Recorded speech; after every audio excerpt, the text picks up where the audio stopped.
Hi, it's Janelle with Parsnips and Parsimony, and today this video is going to be all about what I thought about our home birth, and just pretty much it's going to be a timeline of events. When we did the video, there were so many things that were happening at once that we didn't have a whole lot of time to catch everything. So this is just going to be just my thoughts and explaining all of that. And if you haven't watched the birth vlog, you can go ahead and go right here and check that out for yourself. The night before I delivered, I was having a lot of stomach pain, and then it turned out that it was a full-fledged stomach virus. And I will tell you, having a stomach virus when you are 40 weeks pregnant is absolutely no fun. Pretty much from 11:30 at night until 3:30 in the morning, I was vomiting anywhere from 30 minutes to every hour, and it was just awful. And a lot of what I kept thinking about was, is the baby okay during this violent upheaval? Because you're putting so much pressure on the baby when you're vomiting. And I was just thinking, the baby's overdue, which isn't, not normal for me. And is the baby undergoing some stress with it? And before I knew that I had the virus, I actually had been texting my midwife. I said, listen, we've lost five of my kids so far. I still feel okay, but what if this happens? And so she already knew that the kids were sick. She didn't know that I had it, but we had kind of gone over what to expect, how to stay hydrated, and all of that. And thankfully, that night, even before I got sick, I had texted my mom and I said, I'm going to need you to make a run to the grocery store in the morning, getting chickadoodle soup, saltines, Gatorade, the whole works, popsicles, because I'm not going to be going anywhere in the morning, not with all the kids sick. And I didn't know I was sick at the time, and then it turns out that I got it. And I couldn't lay down because there was just too much pressure on my stomach from being so pregnant, and that just made me feel worse. So I was sort of like in and out of sleeping, vomiting in my chair. And then around 4:30ish, I was having a lot of round ligament pain, and it just, from all the vomiting, I was in a ton of pain between my hips, my back, the round ligament pain. I really wanted to die. It was awful. And Art was being such a great husband, taking care of all the sick kids. I didn't want to keep saying, I need you, honey. But he came over and he was rubbing my back and trying to help me feel better. I was just sitting in the chair, dozing on and off. And then around 8 o'clock, 8:30, I was starting to have really strong contractions. And I'm like, what's this about? Is this dehydration? Because I had been throwing up, and I'm thinking, okay, I'm starting to have a lot of Braxton Hicks. This isn't labor. Labor wasn't even on my radar at that point, and I just was in awful pain. Art said to me, he goes, well, you should time them, see what they are. And I'm like, it's total dehydration. But I said, I'm going to text my midwife. So around 8:30 in the morning, I text my midwife, and I said, oh, I came down with the stomach bug. I've been throwing up all night, having a lot of contractions, but I don't think it's anything. Should I take a shower? What should I do? And I didn't hear back from her, which is really unusual because I usually text her and within a few minutes she's right back at me. And I went, oh, well, we'll just, forget about it. So I decided I'll just get up and take a shower, because whenever I am in labor, or thinking I might be in labor, but I'm not sure I'm going to be in labor, I take a shower, because often the shower will just kind of either stop everything or I'll keep going. And that's usually my indicator I'm in labor, I'm not in labor. And so I started thinking about taking a shower, and of course that process, when you're 40 weeks pregnant, it's not a fast process, particularly when you're sick. And then I said to her, I think you need to call her and talk to her and tell her I'm in so much pain. And so he called, and we still couldn't get a hold of her, and I'm starting to get a little panicky now, because I'm thinking, where is she? I just talked to her, but maybe 45 minutes, maybe around 9:30, maybe an hour after I had texted her, she texted me back and said, yes, take a shower, don't drink water, it'll just make you vomit it all up, which is exactly what happened. She goes, popsicles, ice chips, some type of, Gatorade or electrolyte drink, trying to rehydrate yourself. And at that point, I just wrote to her and I said, I think you need to head this direction because she's an hour away from me. I said, you need to head this direction. I don't know if I'm in labor or not. I don't want you coming into the house with us being sick. I want you to go down to the restaurant just down the street from me and stay there until I know, yes, I'm in labor, no, I'm not in labor. And I sent that out. I had another contraction and then I just texted her and I said, I think you need to come now. And she just wrote back and said, okay. So at that point, it was a little after 9:30. I decided I was going to hop in the shower because I was in such excruciating pain. Again, I'm not totally convinced I'm in labor. This is just, it felt like really strong Braxton Hicks. I just wanted her close by just in case this was actually labor. I get in the shower and things are still moving along. I'm not really timing them. I'm going to say they were right around 3 minutes apart. But just, my whole stomach hurt. It wasn't really back pain, but my whole stomach hurt, and I just felt awful. Went back into my room and decided I was just going to kind of hang out on my balance ball because that might help feel a little bit better. I was so thirsty. I just, and I couldn't drink water. I was so tired from being up all night, and then I'm in all this pain. And then it finally clicks that yes, I think I really am in labor. And so my midwife, I don't know how she ended up talking to Art, if she called back another time. I was so focused on just getting through each contraction, I wasn't really paying attention to a whole lot that was going on around me. At some point, I did text my mom and say, you should come down, but stay at the neighbor's house because I don't want you coming into everybody being sick until we really need you. And then, it was just pretty much rolling through the contractions, getting through them, and my midwife showed up around 11 o'clock. Now, afterwards, I asked her where she was when I had texted her, and it turns out she was doing a home visit about an hour south of here. So that's why I couldn't get a hold of her initially. And she said the reception for her cell phone was really wonky. And so that's why we had some of those issues connecting with her. But both her two assistants and herself were at this home visit. And when I texted her and said, you need to come now, she left one of the assistants to finish up the home visit, and they immediately started coming this direction. My midwife is very familiar with my labor patterns and how fast I can go, so she knew as soon as I said, you need to come, she came. So my midwife got there around 11 o'clock with her one assistant, and my mom and dad were over at my neighbor's house. At this point, I was just, rolling through each of the contractions, and I kept thinking, oh, this feels like it's taking forever. But when I look back at the timeline, it was actually moving really, really quickly. But I was so tired and exhausted that trying to lay over the ball and just be entertaining myself, because if you watched my video with Grace's birth, I was playing Skip-Bo between contractions. I really was in good spirits, and this time I was just mentally and physically exhausted, and I didn't want to really lean on my ball. I just kind of wanted to crawl into bed and stay there and just say, call labor off, we're not going to have a baby right now, I need to sleep, and then we're good. But that was not the case. There was part of me that kept thinking, is the baby okay, because it's been dehydrated for almost 12 hours now.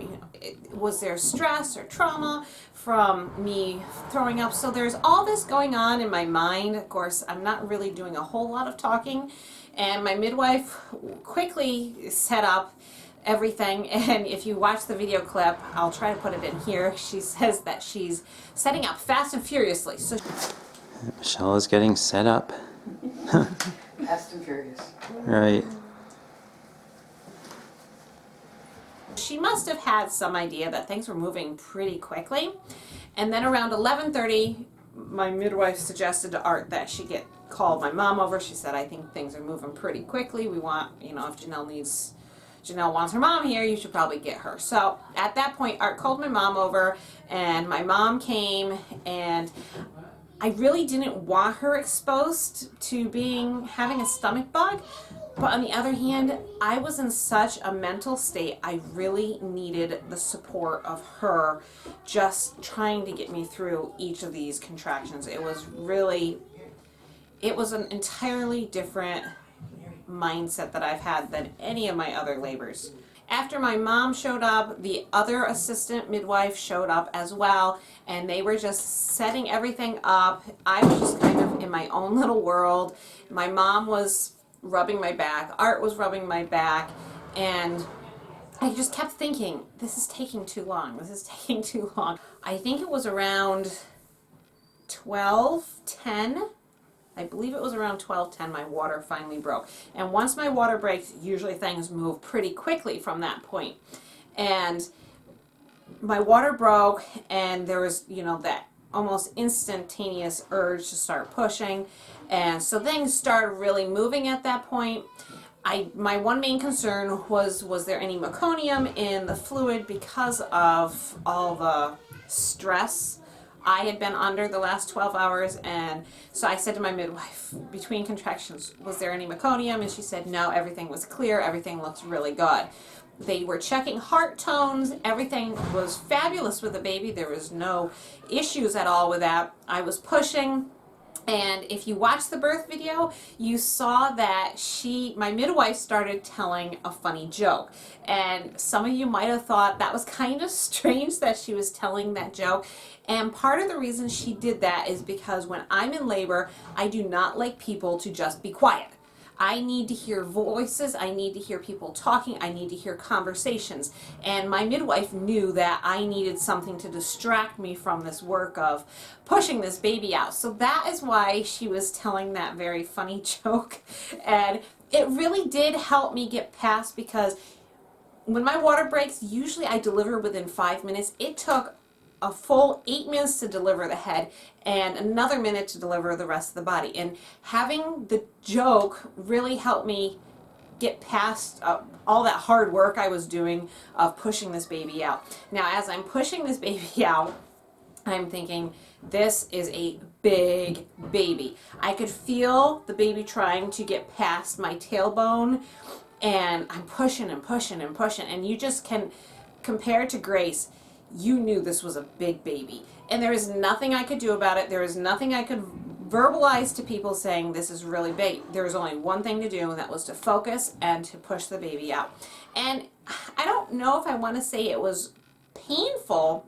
It's hard work. It's very, very hard work to physically have to push this massive baby out. And I kept pushing and pushing, waiting for that ring of fire, because that's when I know I am so close to the end. And so I finally get to that point where I feel that ring of fire, and I try to slow down, because that's, once you get to that point of the ring of fire, you just slow down and you let your perineum stretch a bit so you don't rip and have massive problems with that. And so I didn't really slow down that much, and I think, again, it was because I was so tired. I was just like, get this kid out of me. And I pushed past it, and my midwife says, all right, the head's here. And I'm thinking, but there is no relief, because usually when the head comes out, you get to the neck, you can, the ring of fire goes away. It's not as intense, and you're like, okay, I'm almost done here. Well, there was none of that. And I'm thinking, she said the head's here, but is the head really out? I could not tell. And that was really unusual, because with all my other kids, I could always tell when the head was truly born. So then I'm thinking, I gotta take a break here. I gotta take a break. But then I'm thinking, no, I can't take a break. I need to keep going. And so I'm pushing and pushing, and it's like the shoulders were stuck. And that's what I kept thinking in my mind. Two of my biggest concerns about having a home birth is A, the shoulders get stuck, and B, there's gonna be meconium in the fluid. I had already had taken care of the meconium. There was no meconium. So the last hurdle was to make sure the shoulders weren't stuck. And I'm pushing and I'm pushing and I'm pushing, and I felt like I was making no progress. And my midwife says to me, not stuck, not a problem, just a hand where it doesn't belong. And so pretty much what happened, and I didn't find this out until later on with another visit with my midwife. She had her right hand up against her chin like this, but then she had her elbow all the way over here. I can't even do it because I'm not that flexible. So what she was doing in essence was giving herself a chokehold as she was being born, and that's why when I delivered the head there was none of that relief because I still had an arm here, and if delivering a 9-pound 4-ounce baby wasn't bad enough, I had this extra girth from her arm being where it wasn't supposed to be. So my midwife was extremely skillful about making sure she kept enough pressure on my perineum so I didn't rip to shreds. And in the meantime, if you watch the video, you see her doing one of these maneuvers, and she's trying to loosen everything up and trying to get an arm out and then an elbow out and then the shoulders out. And it was really a much more complicated delivery in that aspect. Now, she could have just not supported my perineum. She could have just let me keep pushing, and I probably would be a wreck at that point. But she was very skillful about her delivery, and she was able to help with the baby. It only took a minute from the time the head was born to the rest of the body. And at which point she passed the baby between my legs up towards me, and if you watch Grace's video, I just took the baby and put it up on my chest. Well, I felt like I had run a marathon with Lillian, and so she passes the baby through and she says, "Jessamine, you have the baby."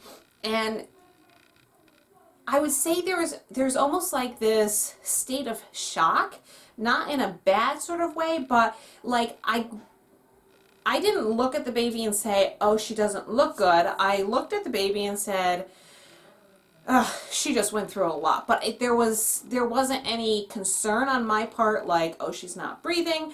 You know, I was very calm. Art was very calm. My midwife was very calm. My mom was very calm. She was still attached to the umbilical cord, so she's still getting some blood flow, and some hesitancy with her breathing is not really a huge issue. Obviously, we don't want to leave it at that, but those first 30 seconds or for that first minute, it's not the end of the world if the baby doesn't like instantaneously start breathing. So I start just rubbing Lillian's chest a little bit.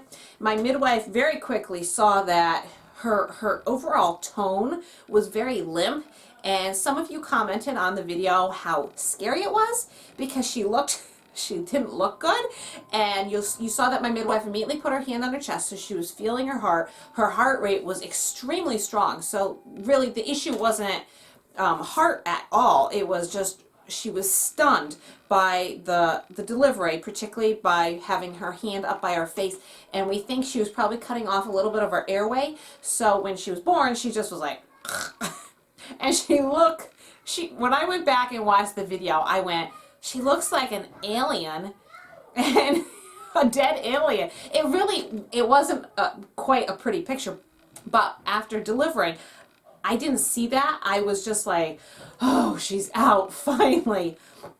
But my midwife, and that is part of the reason why I have the midwife I have, because she has attended thousands of births. She knows what to do, and I feel like she is extremely competent, and I trust her. And so there was none of that panic or worry within me. I knew that Michelle would do exactly what she needed to do, and we were going to be fine. And so, she immediately got the ambu bag. That's the blue bag where they help breathe, and she said there was a little bit of resistance there, so she wanted to suction her, so she did suction her lungs a little bit. Again, there's normal in a normal baby, there's always going to be amniotic fluid in the lungs. That is normal, but she wanted to suction any of that out just to make sure that wasn't causing any problems. And she suctioned out, it was like about that much in a little tube. It was just a little bit of amniotic fluid, but she was able to get that out. And then it was only a couple puffs of the ambu bag, and Lillian started crying. Not forcefully, but she was starting to cry. And once you get to that point, they're starting to breathe. You have to start monitoring, you know, how fast they're going to breathe or how slow they're breathing, and then their heart problems. But if you guys are familiar with APGARs, those are, it's a scale that rates how a baby's doing, and you do it at the 1 minute point, the 5 minute mark, and then the 10 minute mark. So her APGAR at the 1 minute mark was a 3, but by the 5 minutes she was up to a 9, and then by the 10 minutes she was up to a 10. And 10 is normal, healthy infant. Charity, when she was born, she was a 9 and then a 10. I've had different kids have different APGARs at different times. I mean, every baby is different. So she had a little bit of a slow start, but within 2-3 minutes, Lillian was up. She was crying vigorously. She had pinked up, and there was really no issues. Afterwards, I talked to my midwife about it and said, you know, how normal is this? And she goes, it's not really normal. In fact, all of the deliveries she's had, she's never seen a baby do that antic with the wrist and the elbow on the other shoulder. That is not necessarily a typical home birth presentation. However, there was nothing that in a hospital they would have done differently versus a home birth. There was no way you could have known this was going to happen, and pretty much you just handle the circumstances that you have after the delivery. And in the hospital they would have done the same thing. They would have suctioned her, they would have used the ambu bag, she would have perked up, and all would have been fine. So there was really no difference between home birth treatment versus hospital treatment. It wouldn't have changed the outcome if I had been in the hospital. Maybe again, this is all speculation, maybe they would have given me an episiotomy so she would have come out faster. But then again, I would have the complications of the episiotomy. You know, there's a lot of what ifs, and I can't go back and say, oh, I would change this or that, or, you know, what if this had happened, this would have, you know, that's not how it happened. We were well prepared for whatever could happen, and, you know, we dealt with what came through, and it was fine. Now, some of you guys have asked me, has that changed my opinion on a home birth? Absolutely not. I fully trust my midwife. I think she handled herself wonderfully. I am really happy that my mom stayed calm. I'm really happy that Art stayed calm. And for me, it reinforces the reason to have a midwife help you at home and not have an unattended home birth. If you're going to do a home birth, make sure you have a competent practitioner with you, and that they know what they're doing and that you have full confidence in them, because when things happen like this, if you don't have confidence in them, it's going to make for a really hard postpartum recovery, because mentally you're going to keep second guessing, oh, should we have done that, and all that. And I don't have that. I feel like Michelle handled herself beautifully through the whole thing, you know, exactly how I would have expected her to handle herself, and it went wonderfully. After Lillian was born and she was breathing fine, you know, I did not have any hemorrhaging. The placenta was born, I'm going to say it was about 10 or 15 minutes after Lillian was born. It was fairly quick, and there was no issues with bleeding with that. Well, after the placenta was born, we did have the kids come in and see Lillian before I got moved into the bed. And the kids just loved being able to see their new baby sister. Of course, we didn't know what the gender was going to be. And that was the other thing. With Grace, it was like, okay, let's see what the gender is. With Lillian, when she was passed through my legs, I remember glancing and going, oh, it's a girl. But then I was more focused on getting her to breathe. So there was really no fanfare of, oh, it's a girl. It was more like, okay, let's get her breathing. And, you know, that was, I don't think I even said to Art it was a girl. We just kind of all went, oh, it's a girl. There was no verbal communication. Art was able to cut the cord, and then shortly afterwards, they helped me just get into my bed. I was on adrenaline high, but I was also exhausted at the same time, so I was able to get in bed. And then my midwife was able to debrief me a little bit on what actually happened at that point with her hand, because I still didn't know how she was born. I didn't know any of that, and so we talked a little bit about that. And then she had, you know, she weighed weighed Lillian and did all of her measurements. Everything looked good. She does have a little tiny tongue tie, but that is three or four of my kids have tongue ties, so that's very normal for our kids to have tongue ties, so I wasn't worried about that. Her palate looked good. That's my other thing, because John was born with a cleft lip. I'm always concerned about, the palate and the lip, and that looked fine. Her tone at that point was excellent, and she was a whopping 9 pounds 4 ounces, which biggest baby of all of my kids. At that point, I did a lot of skin to skin. I just tucked her in right with me, and we started breastfeeding maybe about an hour afterwards. She really didn't have any interest. I've had some babies that as soon as they're born, they're like boom, boom, boom, boom, and they're just ravenous. They're ready to eat.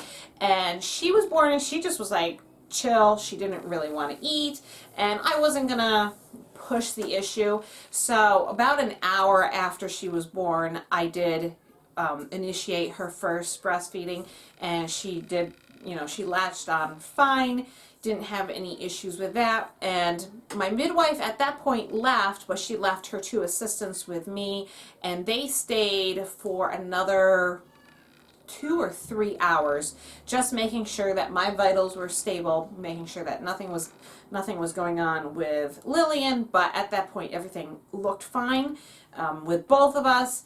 I just pretty much stayed in bed at that point. I was done. It was around 4:30 that the kids were still downstairs, and Art and I decided we were going to take a nap because we had been up most of the night. And Charity held Lillian for us so we could just get an hour or so of rest. And then pretty much from there on out, we were on recovery mode. And I really didn't have any issues with bleeding. It was very well controlled. In fact, it was less than a lot of my other births. In fact, it may have been the least of any of them, which I am thrilled with considering the size of the baby. I did have a considerable amount of pain from the afterbirth cramps. I did not have any stitches because I did not rip or tear, and other than the afterbirth cramps, I haven't had any problems with the breastfeeding per se, with cracked nipples, bleeding nipples, or anything like that. It's really been a fairly uneventful delivery, other than initially what happened. I did have, on Sunday, I did not have any hemorrhoids up until Sunday night, when I had an awful reaction to the Gatorade that I was drinking. It had sucralose in it, and that gave me an awful case of diarrhea. Here I am, I'm 1 week postpartum today, and I feel very well. Maybe in another video I will talk about my emotional health and how that has played a part in the postpartum recovery. But in the meantime, I'm going to stop this video here, and I'm going to be working on a question and answer video next. So make sure you go, if you want to check out that video, you can go read some of the questions you guys had after watching my birth, and I'm going to answer some of those questions. And also, thank you so much to all of you for cheering me on during my labor. It was really nice to get on my iPad between contractions right in the very beginning and see you guys saying that you were praying for me. Looking forward to hearing about the baby. I had all of you guys rooting for me and excited, and we've been waiting for this moment for so long, and it really helped me get through that final, very difficult and challenging stage of having a baby. So make sure you check out those videos, and I will see you for another video. Bye!